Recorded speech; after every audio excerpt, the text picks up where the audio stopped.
I think most of us who preach have favorite sermons that we go back to, kind of arrows in our quiver, if you will.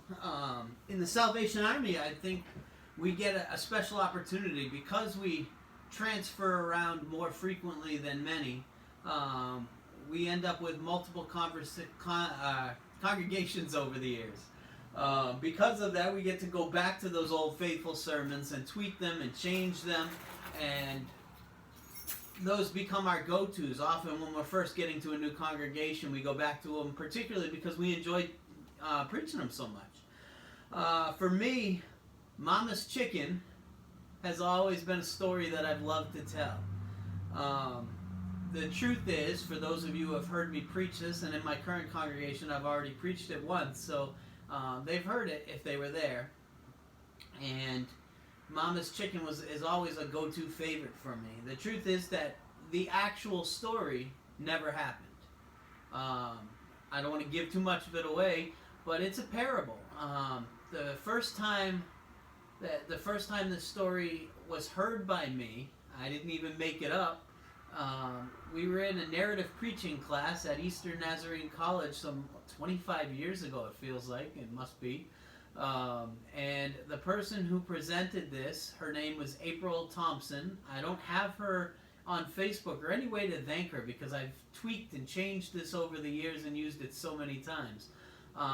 But it was certainly my favorite from that session. After we had all shared our narrative sermons, we actually shared them around. So we gave each other copies of ours. So I don't know if anyone was using mine out there.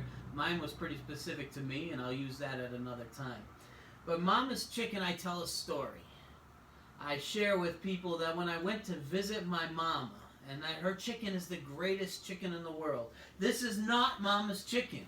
This is the greatest chicken in Niagara Falls, maybe. Dirty Bird Chicken and Waffles. I'll give a shout out to you guys because it's fantastic, and I'm so glad you have more than just the truck now. You've got your location right down the street from us on Buffalo. And right now we want to support all the local businesses. But as good as it is, nothing compares to Mama's Chicken. Mama's Chicken is great. And when I go home, my mama takes care of me. She makes me her chicken. And it's the only chicken like it because no one can put Mama's love in someone else's chicken. So my mama makes Mama's Chicken that's perfect for me. It's amazing. And I think about it as we're driving. Right now it's a 5-hour drive to my mama's house. And I'll drive that 5 hours down and then 5 hours back just to taste her chicken.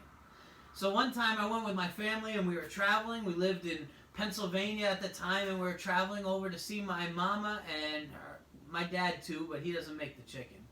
We were going to have that chicken, and that's all I cared about. I was thinking about the chicken. I cared about seeing my parents too, but that happens after the long drive. You want the chicken, and then we can celebrate being together.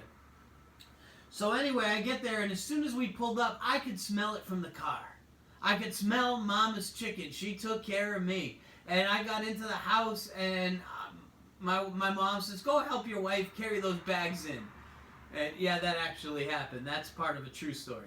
But I went out, we carried in the bags, so I went over to the kitchen again and tried to steal some of Mama's chicken a little early.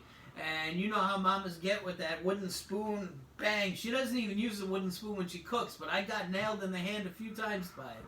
Mama's Chicken is so good. So I went for it again, and she said, no, the dog needs to be walked. You walk the dog, and when you come in, we'll be ready, and we'll have everyone sitting down. Now, my mom had a dog. My parents had a dog named Daisy. And Daisy was a little pug, and Daisy just recently passed. But Daisy was one stubborn little pug. She would prance around. She could barely walk. She couldn't see at all. She could smell. She knew that chicken was in there too. And so I walked Daisy around, and she refused to go to the bathroom. And I'm walking, and I can see right in the house. I can see through the windows that they're all sitting down. And in my head, I'm sure they're starting to eat that chicken without me, and I'm getting angry. I'm like, I just need to go. And I'm getting angry at this poor little pug who's like 15 years old at the time, can't see, can't walk. The dog's got arthritis. And so finally I'm just like, come on, Daisy, let's go inside. You don't have to go. And so as we're going inside, right as we step in the door, she poops right on the ground. And my mom, I can hear her, she heard the door open, so I hear her walking over, and she's like, is everything okay? You coming or what? I reached down, and I scooped up that poop right into my hand. Because I didn't want my mother to see that I let the dog poop in the house. I could be in my 40s, and it doesn't matter. She's still mama. So I ran to the bathroom. I'll be right out. I just got to wash my... And I threw the poop in the toilet. And I came out. I didn't think about it. All I was thinking about was that chicken. And so then we sit down.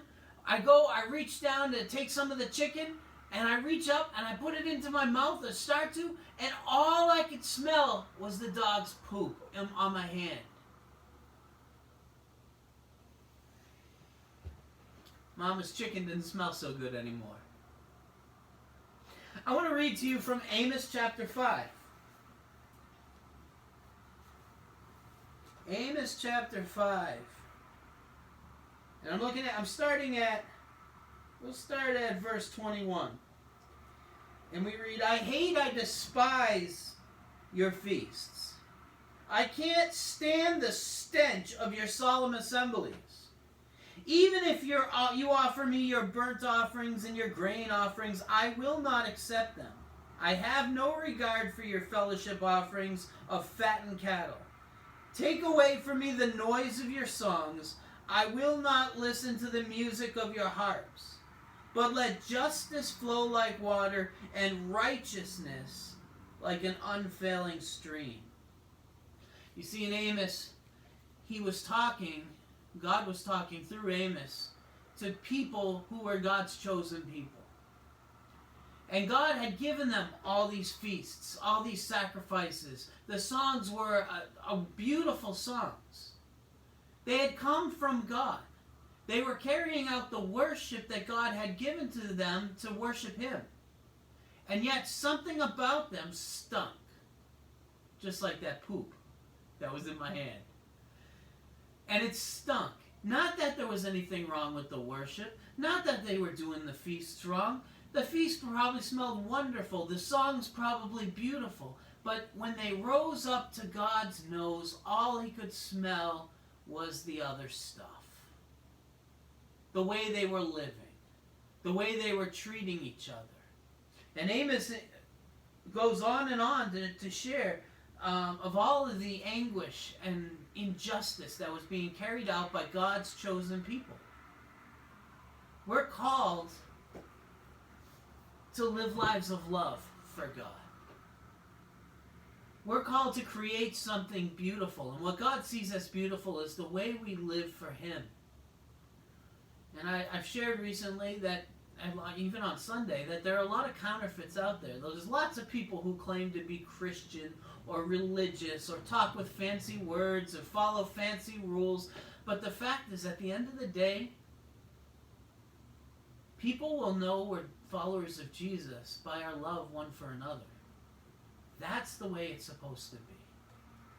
So I want to thank you for joining me for lunch as I eat not Mama's chicken, but Dirty Bird chicken. Like I said, some of the best in Niagara Falls. But I want to encourage you, live a life of love. Don't worry about doing. Try to focus on being. God bless you.